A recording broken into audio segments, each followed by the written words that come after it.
अरे बापरे! पंचमुखी हनुमान मंदिराच्या दानपेटीवर चोरट्याचा डल्ला. सीसीटीव्हीत कैद झाला अज्ञात चोर. पोलिसांकडून तपास सुरू. मालेगाव तालुक्यातील चाळीसगाव फाटा येथील श्री क्षेत्र पंचमुखी हनुमान मंदिरातील दानपेटी फोडून अज्ञात चोरट्याने रोकड लंपास केल्याची घटना मंगळवार दिनांक 14 जुलै 2026 रोजी मध्यरात्री घडली. या घटनेमुळे परिसरात खळबळ उडाली असून मंदिराच्या सुरक्षेबाबत प्रश्नचिन्ह निर्माण झाले.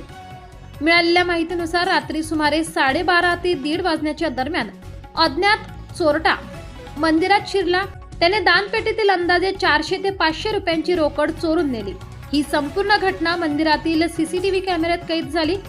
या प्रकरणी मंदिराचे पुजारी महंत रामेश्वर दास गुरुहरिदास यांनी मालेगाव तालुका पोलीस ठाण्यात अज्ञात चोरट्याविरोधात तक्रार दाखल केली आहे.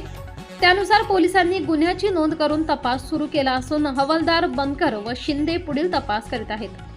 घटनेची माहिती मिळताच परिसरातील महेंद्र आनंदा बच्छाव, आनंद शिंदे, अशोक जाधव, राहुल बच्छाव, सचिन नवरे, राहुल जाधव यांच्यासह ग्रामस्थांनी मंदिर परिसरात गर्दी केली. S9 TV न्यूज साठी गणेश शिंदे, मालेगाव.